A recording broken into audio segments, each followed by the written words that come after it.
Hello à tous et bienvenue dans Silence ça souhaite, le premier podcast à écouter pendant ta séance de sport. Nous, c'est Eva et Thomas, on est frères et sœurs et les fondateurs de Bibi, ta nouvelle marque de sport préférée. Tu veux booster tes résultats, rééquilibrer ton alimentation ou tu souhaites tout simplement que ta séance passe plus vite? Sur ce podcast, nous recevrons des coachs, des passionnés de sport ou même des sportifs du dimanche qui te partageront leurs meilleurs conseils ainsi que leur parcours. Silence! Chut, ça souhaite. Dans ce nouvel épisode, on reçoit deux de nos ambassadrices. Dans cet opus, elles vont nous parler des freins qu'elles rencontrent dans leur pratique sportive et notamment du manque de temps dans leur vie déjà bien remplie. Si c'est le cas pour vous aussi, cet épisode va sûrement vous rassurer. Bonne séance et bonne écoute. Salut les filles! Salut. Salut. Mélanie et Marion, on est trop contents de vous recevoir pour ce nouvel épisode de Silence ça souhaite. Merci de nous recevoir. Merci, ça nous fait plaisir. Et aujourd'hui, on va parler de pratique sportive et de manque de temps, qui est le frein numéro 1 à la pratique sportive. Et avant ça, est-ce que vous pouvez nous présenter à nos auditeurs? On va commencer par Mélanie. Eh bien, bonsoir à tous. Moi, c'est Mélanie, donc j'ai 36 ans, maman de deux grands-enfants de 11 ans et 15 ans. Voilà, donc pas mal sportive et j'essaye de trouver le temps au milieu de toute la charge mentale et de toute ma vie qui est à 200 à l'heure. Et Marion, je crois qu'on te connaît déjà. Oui, oui, oui, vous me connaissez, mais je me représente quand même. Donc j'ai 30 ans, je suis maman d'un petit garçon, Louis, de 5 ans, et belle-maman d'un plus grand de 10 ans, avec pareil, une vie à 200 à l'heure, avec beaucoup de rééducation pour mon petit dernier, enfin mon petit Louis, un job à temps plein, voilà, et du sport, évidemment. Trop cool les filles, on est évidemment ravis de vous recevoir pour ce nouvel épisode. On va rentrer un peu plus dans le détail de vos vies d'abord. Est-ce que vous pouvez nous dire ce que vous faites et préciser un petit peu le sport? Qu'est-ce que vous pratiquez comme sport? Alors moi, en fait, je pratique un peu de tout. En fait, je fais à la fois du cardio, renforcement musculaire. J'aime pas faire toujours la même chose. Et je fais aussi du yoga et j'ai commencé le pilates récemment. Et je me suis inscrite à la salle il y a 1 mois et demi. Donc avant, je faisais tout à la maison, mais c'était compliqué en termes de place et de matériel. Donc voilà, je fais ça le plus souvent possible, le matin à 6 heures du matin avant d'aller travailler, ou le soir en rentrant du travail, le week-end. Voilà, j'essaie d'intégrer ça, de me lever très tôt et de. Et quand tu dis le soir en rentrant du travail, ça donne quoi niveau Le horaire? soir, en rentrant du travail, alors c'est soit je vais aller à la salle et il va être 20h30, soit 20h, je vais me mettre sur mon tapis Bibi, faire une séance de yoga ou de renforcement musculaire. Voilà, donc en général, c'est jamais avant 20h, quoi, le temps d'enfiler la tenue pour faire à la maison ou d'enfiler la tenue, de préparer le sac, de prendre la voiture et d'aller à la salle. Du coup, ça fait du 20h30. Donc, autant vous dire que le temps de rentrer après, enfin de prendre la douche, de rentrer, de se préparer à manger, je ne regarde jamais la télé et je ne suis jamais couchée avant 23h, 23h30 du coup, avec ce rythme. Eh ben, c'est pas plus mal. Mais c'est très bien, ça Faut me va. dormir la nuit. Et qu'est-ce que tu fais dans la vie de tous les jours, Mélanie? Alors moi, j'ai une double casquette dans une start-up. Je suis à la fois office manager et assistante administrative et financière, donc dans une société qui fournit des logiciels de gestion de CRM et qui développe aussi ses propres modules pour nos clients. Trop forte. Merci Mélanie pour tous ces détails. Et Marion?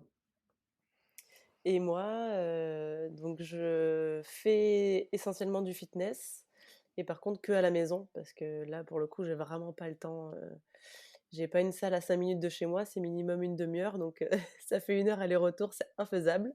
Donc si je veux en faire, c'est à la maison donc oui, renforcement musculaire et cardio aussi, j'essaye de combiner les 2 et depuis janvier 2022, petite résolution, me mettre au yoga. C'est pas mal du tout.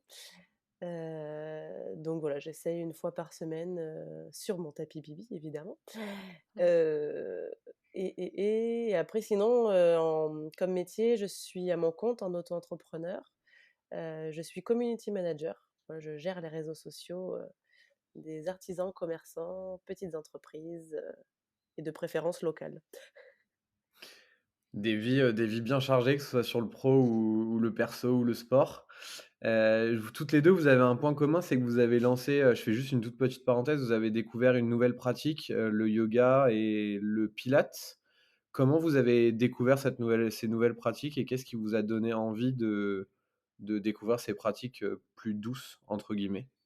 Moi, j'ai découvert par le biais, d'amis, enfin par mes connaissances qui m'ont dit vraiment ça fait du bien au mental, ça repose et c'est vrai que c'est bien en fait de faire du sport, mais c'est bien aussi de relâcher et de se renforcer, mais en douceur pour les articulations.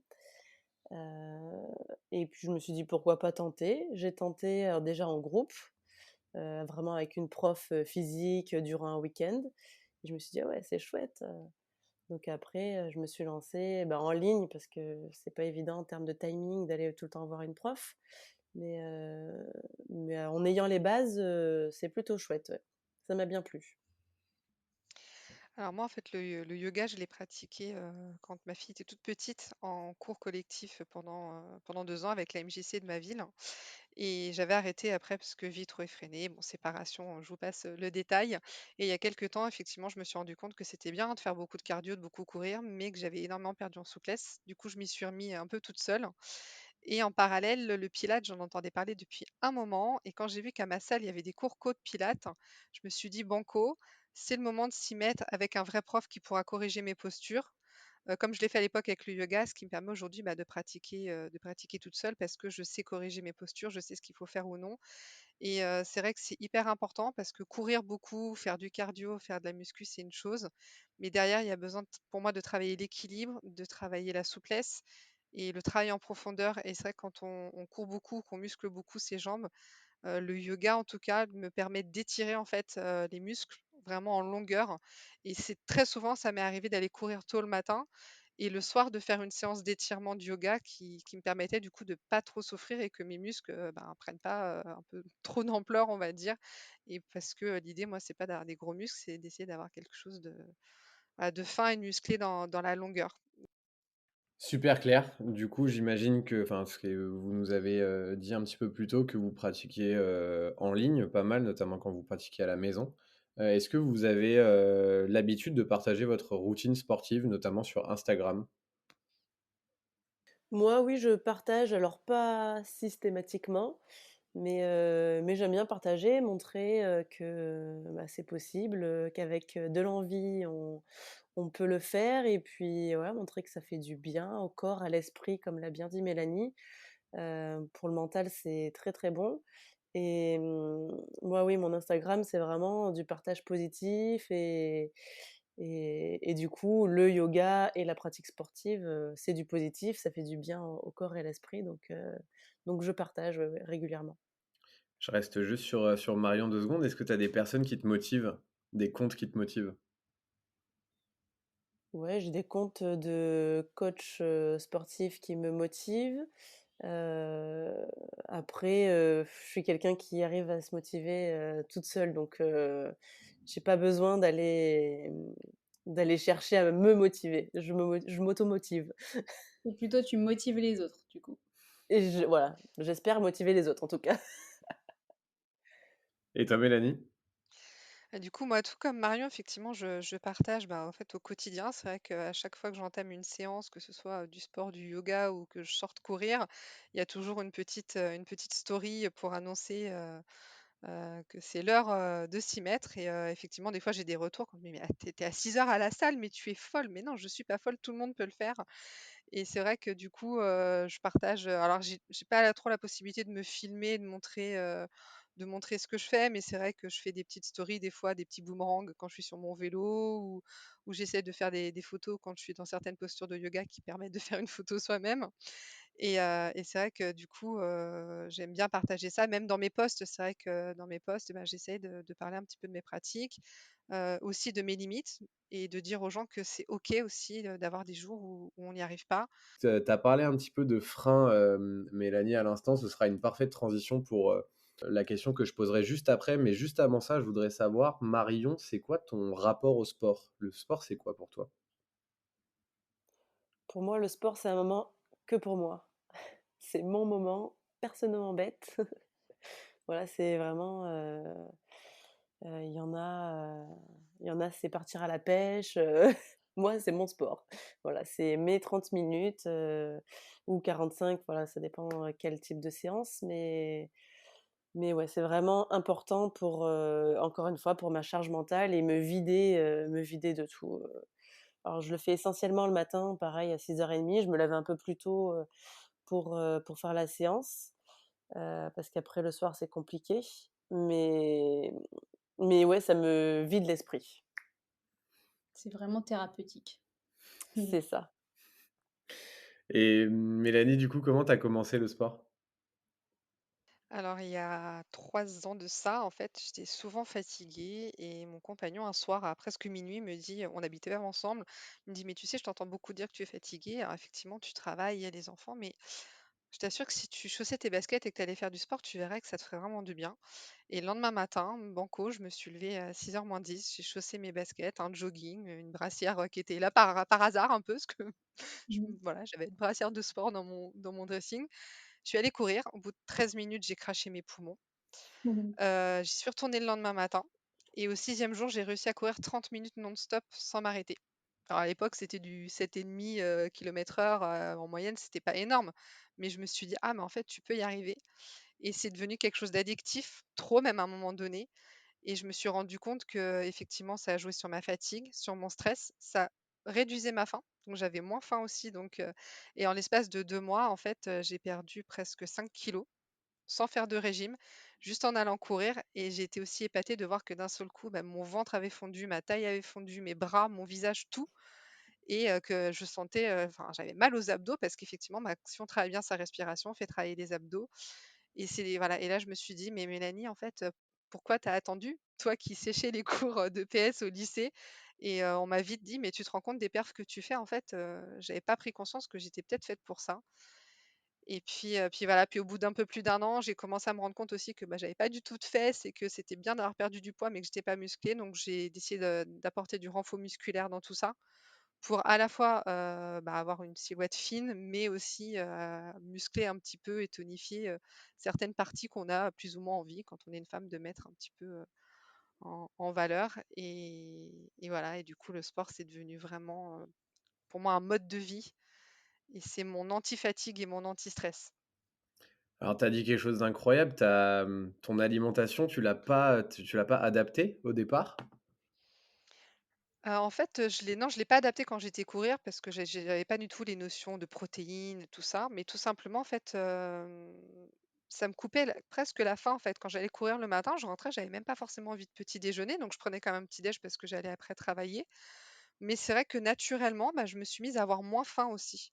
Donc du coup, bah, j'ai commencé à manger des moins grosses quantités et puis j'ai toujours été quelqu'un quand même qui mange beaucoup de légumes, qui aime bien manger des viandes grillées. Donc j'avais déjà quand même une alimentation qui était pas trop mauvaise, mais j'étais pas assez active et moi je suis quelqu'un qui malheureusement pour moi a un métabolisme, pourri si je peux me permettre de le dire.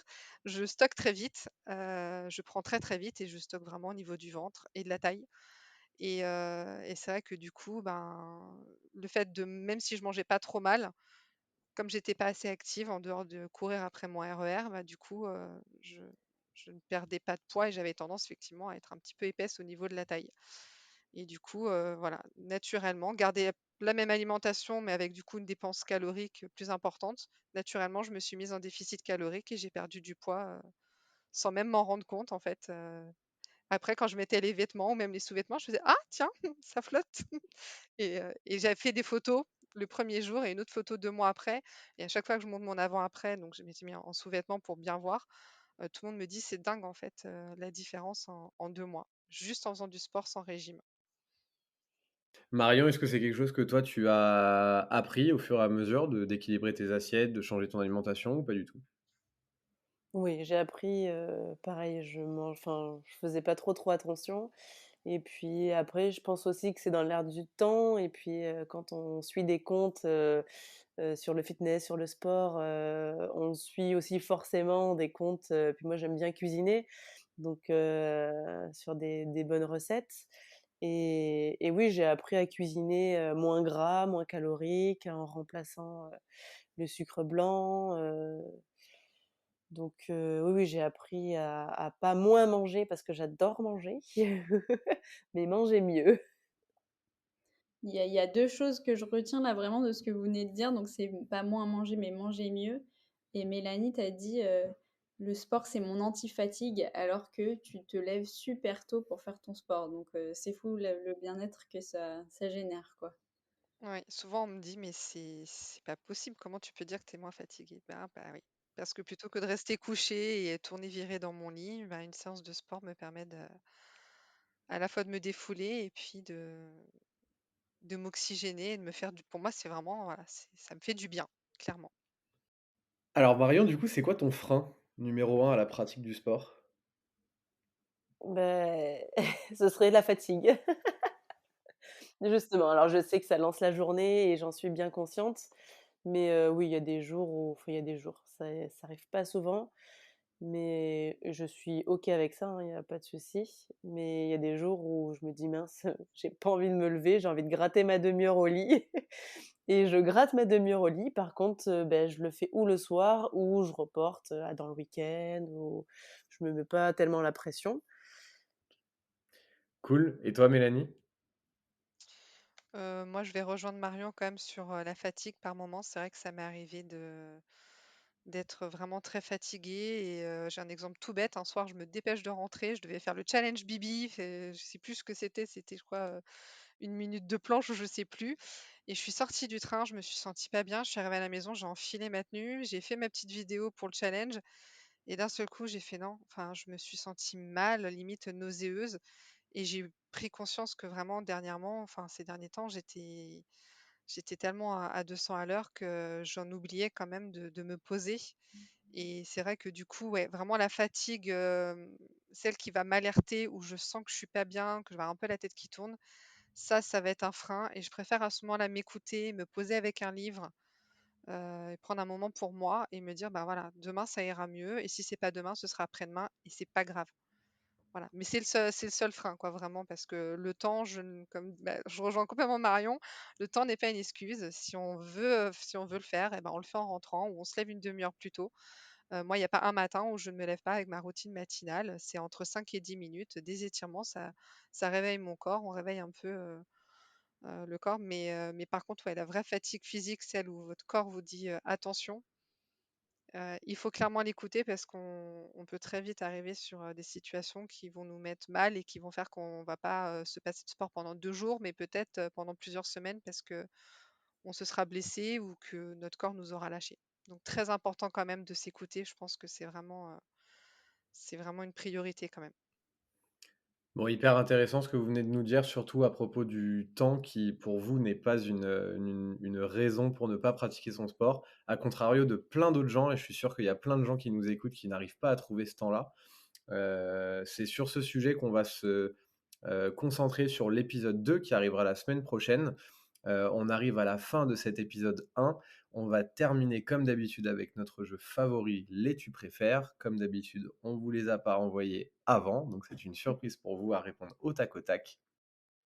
Le premier tu préfères, je vais le poser à Marion. Marion, est-ce que tu préfères avoir des haltères que de 1 kg ou que de 15 kg? Que de 1 kilo, que de 15 kilos. La différence. Un peu radical chez Bibi. Allez, je suis une warrior, que de 15. Solide. Et, et Mélanie, que pendant tes séances de sport, tu aies ton enfant tout le temps accroché à toi ou qui pleure de manière continue. Ouh là, ils ont 11 ans et 15 ans. S'ils s'accrochent à moi, je suis, heu, Allez, on te ouais, laisse celui de 11. je préférais quand même qu'elle soit accrochée à moi. Ça me ferait du poids en plus pour me soulever. Voilà. Oh Parce la que pleurer, warrior. non, je crois que je tiendrai pas.